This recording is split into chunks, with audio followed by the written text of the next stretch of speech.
Senhor, quem habitará no teu tabernáculo? Leia o Salmo 15. Quem é digno de adorar na presença de Deus? A resposta dada nesse salmo é o resumo dos requisitos já dados na lei de Deus e nos profetas, aqueles cujas ações, que pratica a justiça e caráter, de coração, são reflexo de Deus. Deuteronômio 6, verso 5, Miqueias 6, versos 6 a 8. O santuário era um lugar santo e tudo nele, incluindo os sacerdotes, era consagrado. Assim, a santidade é um requisito obrigatório para estar na presença de Deus. A santidade de Israel deveria ser abrangente, unindo adoração e ética, e exercida em todos os aspectos da vida. A lei foi dada ao povo de Deus para capacitá-lo a alcançar seu potencial máximo, ou seja, viver como um reino de sacerdotes. O sacerdócio real inclui ter uma vida de santidade na presença de Deus e levar as bênçãos da aliança a outras nações. Leia os Salmos 24, verso 3 ao 6, 101, verso 1 ao 3. O que significa ser santo? Um coração perfeito é a maior qualidade do adorador diante de Deus. O hebraico tamim, perfeito, transmite a noção de completude e totalidade. Uma videira perfeita é inteira, intacta e saudável. Ezequiel 15, verso 5. Os animais oferecidos como sacrifícios tinham que ser tamim, ou sem mácula. Levítico 22, versos 21 ao 24.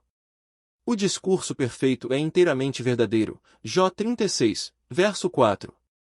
Um coração perfeito, portanto, é um coração puro. Salmo 24, verso 4, ou um coração íntegro. Salmo 15, verso 2.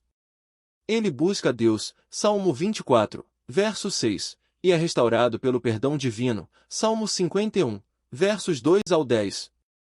Uma vida irrepreensível brota do reconhecimento da graça de Deus e de sua justiça.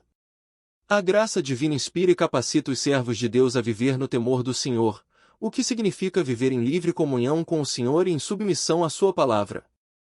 O testemunho de uma vida dedicada e piedosa traz louvor a Deus e não a si mesma. Observe que a maioria dos requisitos no Salmo 15 é dada em termos negativos. Salmo 15, versos 3 ao 5. Não se trata de ganhar o favor divino, mas de evitar as coisas que nos separariam de Deus. Quais são as escolhas conscientes que devemos fazer para evitar tudo aquilo que nos afasta de Deus? Sempre bondoso, cortês e apoiando sempre os oprimidos, quer fossem judeus ou gentios, Cristo era amado por todos. Mediante sua vida e caráter perfeitos, ele respondeu à pergunta feita no Salmo 15, Senhor, quem habitará no teu tabernáculo? Quem poderá morar no teu santo monte? Aquele que vive com integridade, que pratica a justiça, e de coração, fala a verdade. Salmo 15, versos 1, 2. Na infância e na juventude sua conduta era de tal natureza que pôde dizer aos seus discípulos quando se empenhou na obra como mestre, se vocês guardarem os meus mandamentos, permanecerão no meu amor, assim como também eu tenho guardado os mandamentos de meu Pai e no seu amor permaneço. João 15, verso 10. À medida que Cristo avançava em idade, prosseguia a obra iniciada em sua infância, e ele continuava a crescer em sabedoria e em graça para com Deus e os seres humanos. Não tomava partido de sua própria família meramente porque estavam ligados a ele pelos laços naturais. Não defendia o seu caso nenhuma vez em que fossem culpados de injustiça ou erro. Sempre defendia, porém, o que sabia ser verdade. O que é ser cristão? É ser semelhante a Cristo. É realizar as obras de Cristo. Alguns falham em um ponto, outros em outro. Alguns são naturalmente impacientes. Satanás conhece suas fraquezas e consegue vencê-los muitas vezes. Mas que ninguém fique desencorajado por isso. Sempre que surgirem pequenos aborrecimentos e provações, peça a Deus em silêncio, em oração, para lhe dar força e virtude para suportá-los pacientemente. Há poder no silêncio. Não diga uma palavra até que tenha elevado sua petição ao Deus do céu.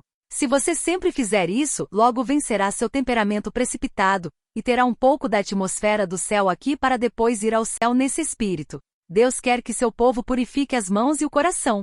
Fazer isso irá torná-los infelizes? Se forem bondosos e pacientes, corteses e compassivos, isso trará infelicidade para suas famílias? Claro que não. A bondade que manifestam as suas famílias se refletirá neles mesmos. Esta é a obra que deve ser levada avante no lar. Se os membros da família não estiverem preparados para viver em paz aqui, não estarão preparados para viver na família que se reunir em volta do grande trono branco. O pecado sempre traz trevas e servidão, mas fazer o que é correto trará paz e santa alegria. Meus queridos irmãos e irmãs, que os mandamentos de Deus e o testemunho de Jesus estejam de contínuo em nossa mente, expulsando assim cuidados e pensamentos mundanos. Quando nos deitamos e quando nos levantamos, sejam eles a nossa meditação. Vivamos e hajamos inteiramente em relação com a vinda do Filho do Homem. O tempo do selamento é muito curto, e logo passará. Agora, enquanto os 4 anjos estão contendo os ventos, é o tempo de garantirmos nossa vocação e eleição.